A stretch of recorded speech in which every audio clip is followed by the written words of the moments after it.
Bonjour à tous, nous allons achever la lecture de l'Évangile selon saint Marc. Nous allons entreprendre le chapitre 16.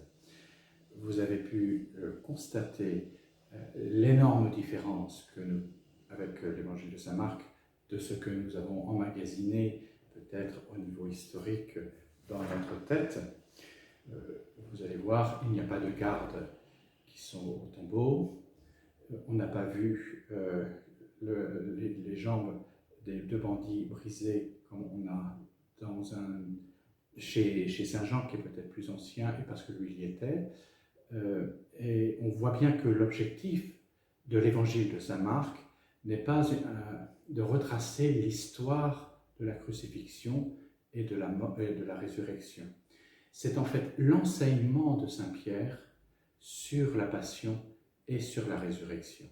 Donc c'est un enseignement, il ne s'agit pas de prendre en compte, bien sûr que ça traverse l'histoire, c'est certain, mais vous voyez bien que la question du pourquoi de l'évangile est homilétique, c'est quelque chose qui se veut un enseignement profond sur la souffrance humaine.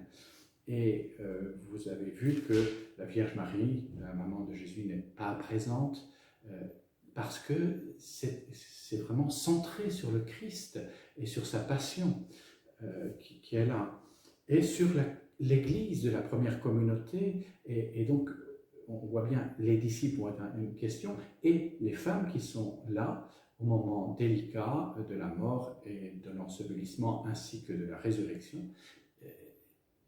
On va voir que justement c'est la première communauté chrétienne.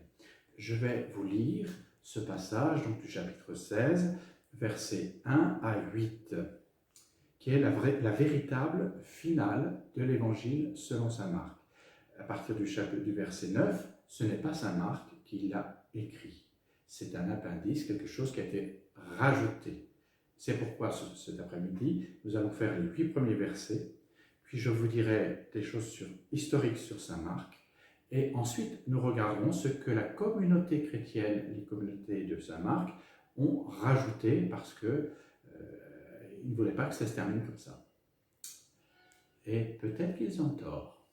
On verra. Chapitre 16, verset 1. Quand le sabbat fut passé, Marie de Magdala, Marie, mère de Jacques, et Salomé achetèrent des aromates pour aller l'embaumer. Et de grand matin, le premier jour de la semaine, elles vont à la tombe. Le soleil étant levé, elles se disaient entre elles « Qui nous roulera la pierre de l'entrée du tombeau ?» Et, levant les yeux, elles voient que la pierre est roulée. Or, elle était très grande. Entrées dans le tombeau, elles virent, assis à droite, un jeune homme, vêtu d'une robe blanche, et elles furent saisies de frayeur. Mais il leur dit, « Ne vous effrayez pas. Vous cherchez Jésus de Nazareth, le crucifié, il est ressuscité. Il n'est pas ici. Voyez l'endroit où on l'avait déposé. Mais allez dire à ses disciples et à Pierre, il vous précède en Galilée. C'est là que vous le verrez, comme il vous l'a dit. » Elles sortirent et s'enfuirent loin du tombeau, car elles étaient toutes tremblantes et bouleversées, et elles ne dirent rien à personne, car elles avaient peur. Voilà la finale de saint Marc. Elles ne dirent rien à personne, car elles avaient peur. Elles sont complètement bouleversées, tétanisées presque.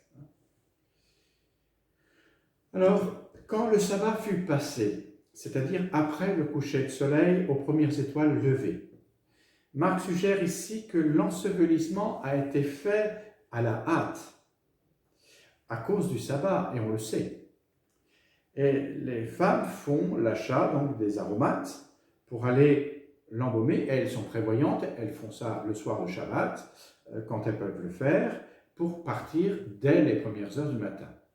Et le lendemain matin, au lever du soleil, elles prévoient, elles veulent faire absolument tout ce qui est absolument nécessaire pour le corps de Jésus, parce qu'il est important pour elles et qu'elles veulent le vénérer, l'honorer, surtout qu'il a été outragé et supplicié. Au verset 2, de fait, tout commence comme prévu. De grand matin, le premier jour de la semaine, donc dimanche, elles vont direct à la tombe, le soleil étant levé. Donc on est le matin. Et le tombeau du 1er siècle, en fait, sont faits dans des grottes creusées. Et donc c'est creusé à main d'homme. Hein, et il y a une première salle et une deuxième. La première salle, c'est la salle où il y a une table pour l'embaumement. Et la deuxième salle, c'était des salles où c'était des cavités pour déposer le corps. Là, en l'occurrence, pour Jésus, c'était une salle avec une banquette où on mettait le corps et il y avait de quoi passer, les porteurs pouvaient passer.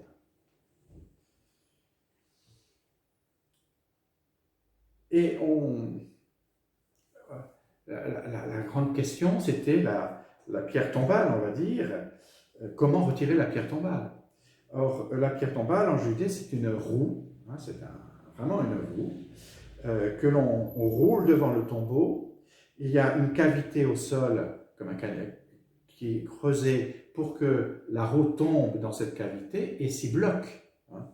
Donc, réouvrir le tombeau, il fallait être des colosses, et il fallait être au moins 4 minimum, parce qu'il faut presque soulever la pierre. Hein. Ce n'est pas une mince affaire, et je comprends que ces femmes disent, mais qui pourra nous rouler la pierre? Parce qu'il faut, ça tombe dans une cavité. Et Marc va insister sur ce problème de manière extraordinaire parce qu'il va rajouter qu'elle est très grande en plus cette roue. Donc c'est encore 2 fois plus difficile. Tout ça pour dire que ça ne sera pas fait de main d'homme. Voilà. Et elles vont à la tombe. Elle n'est pas gardée comme chez les autres écrits. Hein. Elle est libre d'accès. Elles ont accès directement. Et levant les yeux, alors, levant les yeux, c'est une expression d'éveil, de prise de conscience. Là. Ce n'est pas simplement lever les yeux comme ça. Levant les yeux, c'est être éveillé, on prend conscience. Et elle voit que la pierre est, donc, elle est roulée, le tombeau donc est ouvert, et elles peuvent rentrer dans ce mystère de cette ouverture. Donc, hein. Qu'est-ce qu'elle voit? On pourrait penser qu'elle nous parle du linceul, qu'elle pourrait nous parler du corps de Jésus. Pas du tout. Pas du tout. Elle voit sur leur droite comme une lumière blanche, et la lumière blanche, ça veut dire que c'est du monde divin, hein, c'est de Dieu. Là, assis à droite, un jeune homme vêtu d'une robe blanche, donc d'une aube, hein, parce que c'est l'aube. Là-bas veut dire blanc, hein, d'une robe blanche.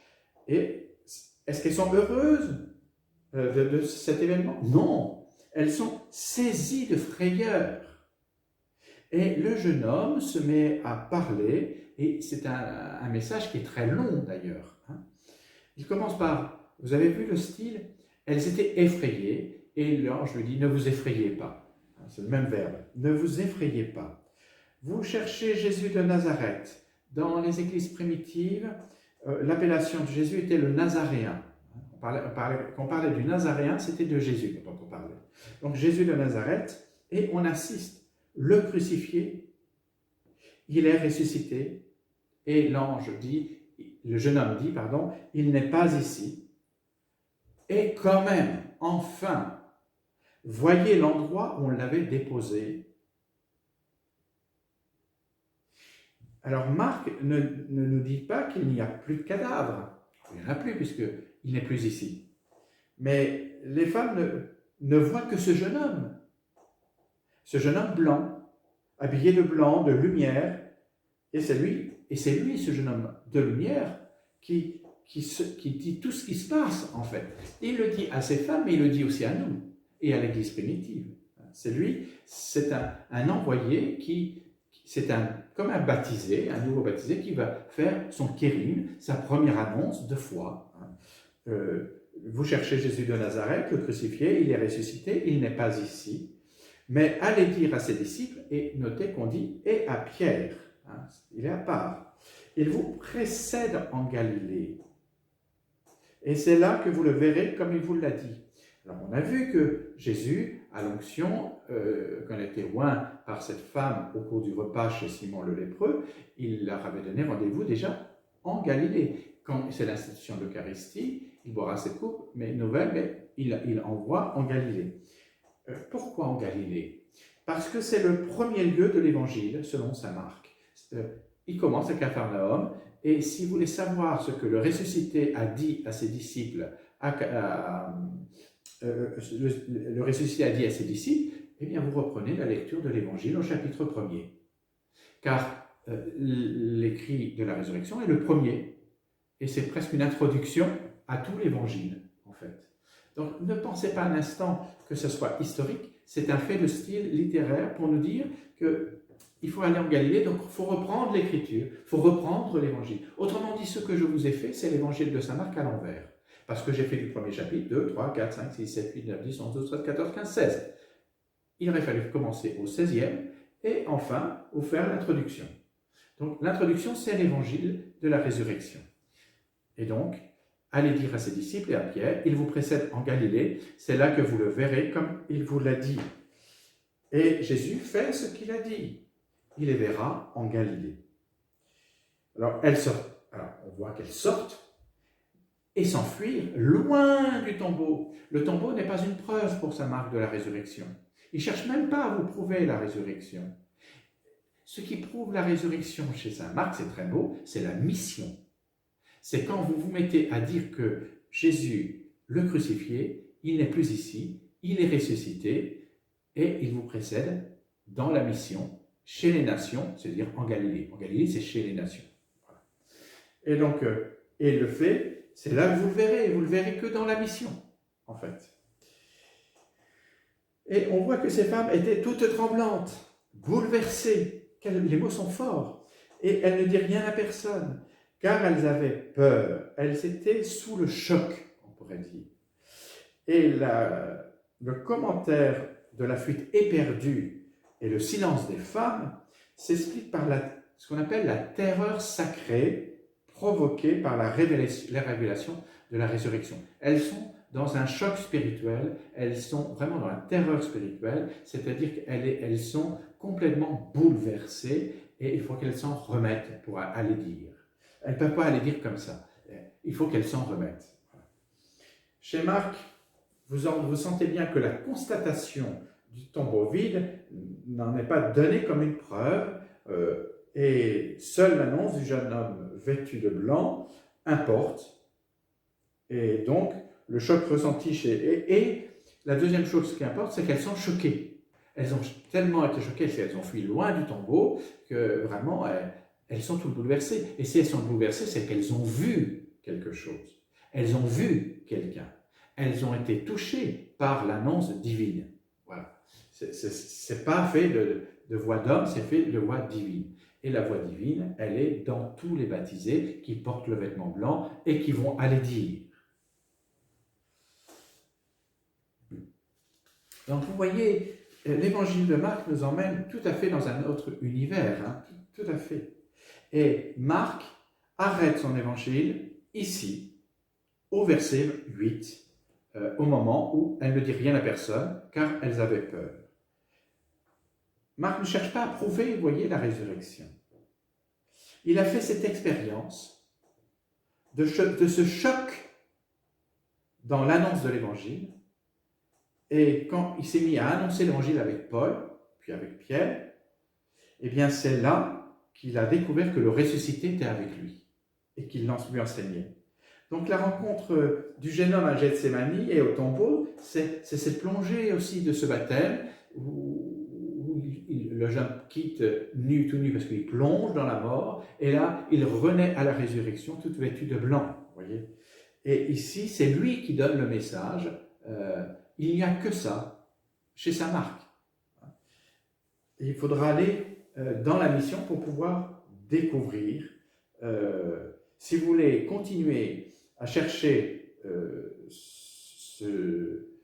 ce message de la résurrection, vous ne le trouverez qu'au chapitre 1er, en Galilée. Allez en Galilée, dans l'évangile de Marc, en Galilée. C'est là que vous trouverez la réponse à votre question. Mais voilà, on est au XXIe siècle, et moi j'aime beaucoup l'histoire, alors je vais vous faire une note historique, puisque nous sommes au XXIe siècle, pour nous dire, mais qu'est devenu Saint Marc après tout ça? Saint Marc, on a une date de décès. Il serait mort le 25 avril, on pense, entre 68 et 72, mais 68, dit-on. Et il serait mort à Alexandrie, en Égypte. Il y a une petite basilique d'un village de pêche, de Bakol, en Égypte, qui a accueilli le corps de Saint Marc. Et on trouve cela à Venise, à la basilique Saint-Marc, on dit Saint-Marc là-bas, et dans cette basilique, dans la mosaïque de cette basilique, on rappelle la tradition rocambolesque de la translation des reliques de l'Égypte à Venise. Alors, selon une tradition, mais qui n'apparaît qu'au IVe siècle, en 300 et quelques, il se trouve que Marc a fondé l'église d'Alexandrie. C'est le fondateur de l'église d'Alexandrie. Et qu'il prêchait si bien qu'il faisait beaucoup de conversions. Et selon cette tradition, il a été capturé et martyrisé par des idolâtres, on parle de païens, d'idolâtres, qui sont irrités tellement il a du succès et qu'il fait de nombreuses conversions. Donc, entre 68 et 75, c'est les dates que donne cette tradition, ils sont irrités. Et le 24 avril, donc la veille de sa mort, par ordre des autorités, une corde au cou, on va le traîner dans les rues, par des païens qui crient qu'il fallait mener ce bœuf dans les rues de Bucol, qui est un port de pêche, comme je vous ai dit, port proche d'Alexandrie, mais Bakolos, qui est le nom du village, veut dire garde-bœuf, un lieu qui servait à faire paître les bœufs. Donc, c'est peut-être un jeu de mots comme ça que l'on trouve dans la tradition. Et le soir, comme il n'est pas encore mort, bien, on le jette en prison pour le reprendre le lendemain matin. Mais en prison, dans la nuit, il fait l'expérience de la consolation par les anges qui le protègent, qui le consolent. Et Jésus-Christ ressuscité est venu le rencontrer pour le préparer à donner son dernier témoignage jusqu'au don du sang. Et il l'a consolé aussi et lui a promis de le prendre avec lui. Et dès le lendemain matin, on lui repasse la corde au cou et on le traîne à nouveau dans les rues et on nous dit qu'ils vont jusqu'au rocher et ils vont broyer ses membres contre ces rochers. Il y a une autre tradition qui est peu vraisemblable, celle-ci, ce que je viens de vous dire, est quand même la plus vraisemblable, qui rapporte que son corps a été brûlé après sa mort, mais un orage aurait éteint les flammes. Bon, je ne pense pas que ce soit tout à fait exact, parce qu'en tout cas, on sait que son corps a été embaumé et conservé dans une chapelle au port de pêche de Bucol, près d'Alexandrie. C'est Saint Marc qui a fondé donc l'église d'Alexandrie, et tous les patriarches d'Alexandrie venaient se faire ordonner, non pas à la cathédrale d'Alexandrie, mais sur la tombe de leur fondateur à Bucol. Donc, on sait, et là on a des dates précises, qu'au IXe siècle, en 826, la ville de Venise se cherche un nouveau protecteur céleste qui peut rivaliser avec Rome, qui a quand même Saint-Pierre et Saint-Paul. Alors, on envoie deux marchands vénitiens, dont on a les noms, s'il vous plaît, Bonda Malomco et Rustico da Torcello, qui sont payés par le 11e doge de Venise, Giustiniano Participatio, et qui vont aller voler, il faut dire ce qu'il y a, voler les reliques dans la petite chapelle de Bucol, en Égypte, où elle se trouve depuis sa mort, disent-ils. Et les navigateurs échangent dans le tombeau le corps de Saint Marc avec celui de Saint Claude, et ils cachent aux autorités portuaires musulmanes les reliques dans un panier au milieu de couches de feuilles de chou et de viande de porc, qui était tabou bien sûr pour le monde musulman. En tout cas, le 31 janvier 828, nous avons des actes précis, les deux marchands remettent précieusement les reliques au doge de Venise, qui les installe dans une chapelle ducale attenante au palais des doges. Ce sera la future basilique. C'est donc ce 11e doge qui fait construire la basilique Saint-Marc, qui devient de nouveau le nouveau patron de la ville de Venise, avec le lion, bien sûr, comme symbole, la marque de l'évangéliste. Et aujourd'hui, si vous allez à Venise, dans la basilique, regardez bien le maître-autel, là où on célèbre la messe, vous trouverez un sarcophage sous le maître-autel, qui est du 19e siècle, cet autel. Mais vous avez les reliques sous l'autel de la basilique Saint-Marc. Le vol de ces reliques, je ne vous cache pas que les Vénitiens ont évidemment empoisonné durant des siècles les relations entre l'Église latine et l'Église copte orthodoxe, si bien qu'en juin 1968, le pape Paul VI a remis à l'Église copte orthodoxe une relique qu'on appelle une relique contact, c'est-à-dire une étoffe qui a été mise en contact avec la tombe de Saint-Marc, et elle a été donnée au Vatican par le patriarche de Venise, Giovanni Urbani, et cette relique repose aujourd'hui sous l'autel de la cathédrale Saint-Marc du Caire. Chaque année à Venise, le 25 avril, est honoré Saint-Marc par des cérémonies officielles rassemblant toutes les autorités de la ville. Voyons maintenant donc ce que la communauté chrétienne a voulu rajouter à l'évangile de Marc, parce qu'on ne pouvait pas quand même rester sur le fait qu'elles ne disaient rien à personne et qu'elles avaient peur et reprendre l'évangile, peut-être qu'ils avaient oublié de le faire. Donc, ils ont rajouté ce qui est le minimum quand même à faire. Quand on est chrétien dans les premiers siècles, on sait ça par cœur. Il faut au moins qu'il y ait les 3 premières apparitions, quand même, tout de même, voyez. Et donc, on va rajouter, mais vous allez voir qu'on n'est plus dans le même style, ce n'est pas des successions de verbes, c'est des phrases beaucoup mieux faites, et vous allez voir qu'on va rajouter, et ce qui est très intéressant, c'est de sentir qu'est-ce qui est important pour les communautés du 1er siècle et du 2e siècle. Pourquoi on ne peut pas... qu'est-ce qu'il ne faut pas oublier dans l'évangile de la résurrection? Eh bien, vous allez voir. Ressuscité le matin du 1er jour de la semaine, Jésus apparut d'abord à Marie de Magdala, dont il avait chassé 7 démons.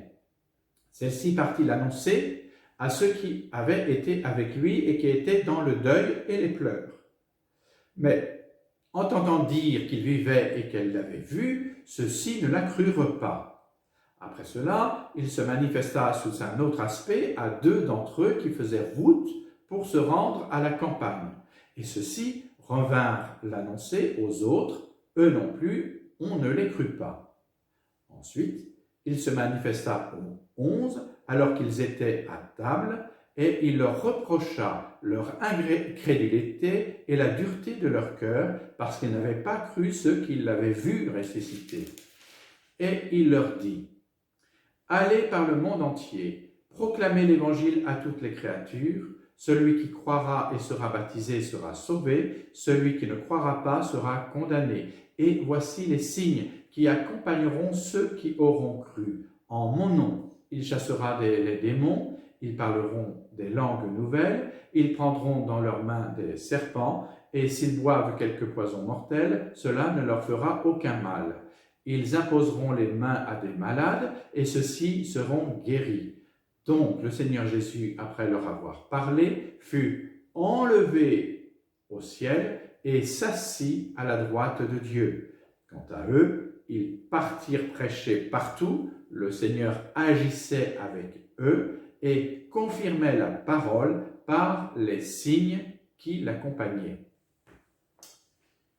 Très belle finale, il faut dire ce qui est. Les femmes avaient reçu par l'ange la mission d'aller dire aux disciples de Jésus et à Saint-Pierre que Jésus est vivant, qu'il est ressuscité. Mais elles sont sous le choc de la vision céleste, elles avaient peur, elles n'ont rien dit. Et la première version de l'évangile de Marc s'est terminée là, mais on a mis un complément. Cette section est rectifiée avec un vocabulaire et un style très différents, et nous n'avons pas de succession de verbes, comme je vous ai dit. Les phrases courtes, comme Marc fait, on ne les trouve plus ici. Ce qui est très intéressant, c'est que nous sommes dans une liste d'événements, c'est ce que je vais vous dire, et c'est un sommaire, en fait, des récits d'apparition qui sont mentionnés pour être missionnaires. Vous voyez ? Cette deuxième finale raconte 3 apparitions du ressuscité, du verset 9 à 14. Il s'agit de Marie de Magdala. Elle va le dire aux 2 disciples, qui faisaient route, ce sont les témoins d'Emmaüs, hein, du chapitre de verset 11. Au verset 15 et 18, ça va être l'envoi en mission des disciples dans le monde entier. Et le verset 19 et 20, ça se termine par l'ascension de Jésus et un bref sommaire sur l'activité missionnaire des 11. Si nous reprenons au fil du texte, la deuxième finale parcourt la palette du vocabulaire pascal qui est disponible maintenant après tous les autres évangiles. Se relever, anistanai, au verset 9, vivre, zen, le verset 11, être réveillé, egeiren, verset 14, être enlevé, analambanein, verset 19. Tout ça, c'est des verbes grecs. Donc la première apparition est citée pour Marie-Madeleine, qui est de tradition la première femme qui est vue et qui a transmis le message aux 11. Hein? Donc c'est aux 10 même, puisque saint Thomas n'était pas là, mais ici chez saint Marc, c'est aux 11. Elle passe du statut de récepteur de l'évangile de Pâques à celui d'annonceur. Versets 9 et 10. Pour elle, comme pour les disciples, le message pascal commence par produire la peur, le recul, le refus. Et dans un deuxième temps, la prédication est rendue possible. Elle se met à parler. Ce qui était avec lui était dans les pleurs et le deuil. Il ne croit pas Marie-Madeleine. Elle a beau dire, il ne la croit pas. Mais ils sont cependant dans l'attente d'une rencontre avec Jésus. Et après cela, il va se manifester le soir c'est pas dit ici chez saint Marc, mais il va se manifester à 2 d'entre eux qui faisaient route pour se rendre à la campagne, ici. Et ils reviennent annoncer aux autres, eux aussi, ils ne le croient pas. Et ensuite, ils se manifestent aux 11, alors qu'ils étaient à table. Et la première chose qu'ils font, c'est pas comme dans Saint Jean, la paix soit avec vous, hein, le shalom, le bonjour. Chez Saint Jean, Jésus est poli. Chez Saint Marc, qu'est-ce qu'il fait? Il leur déreproche tout de suite. Il leur reproche leur incrédulité et leur dureté du cœur. Ça continue. Vous voyez, dans tout l'évangile, on a ça, l'incrédulité et la dureté du cœur. Et parce qu'ils n'avaient pas cru en ceux qui avaient vu le ressuscité et qui le leur disaient. Ils n'avaient pas cru. Donc, il les envoie en mission tout de suite et il leur dit « Allez par le monde entier, proclamez l'évangile à toutes les créations, même à toutes les créatures. Celui qui croit et sera baptisé sera sauvé, celui qui ne croit pas sera condamné. » On reviendra sur cette question. Voici les signes qui accompagnent ceux qui auront cru en mon nom. Ils chassent les démons, ils parlent des langues nouvelles, ils prendront dans leurs mains des serpents, et s'ils boivent des poissons mortels, cela ne leur fera aucun mal. Eh bien, dites donc. En mon nom, ils imposeront les mains des malades, et ceux-ci seront guéris. 4 des 5 signes sont connus dans le livre des Actes des Apôtres.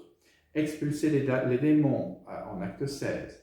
Dans l'évangile de Marc, partout, il a fait des exorcismes, il a libéré du mal. À Capharnaüm, à la Décapole, Jésus a toujours chassé le mal.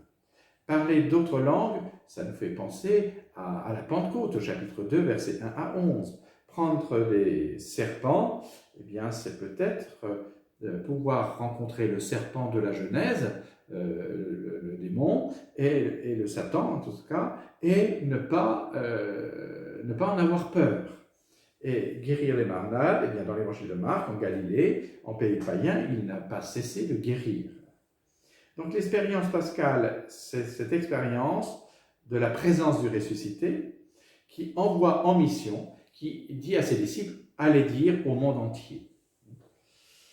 Vous avez au verset 39 un passage qui parle de l'ascension. Donc le Seigneur Jésus, après leur avoir parlé, fut enlevé au ciel. Alors enlevé au ciel, c'est l'expression de l'ascension.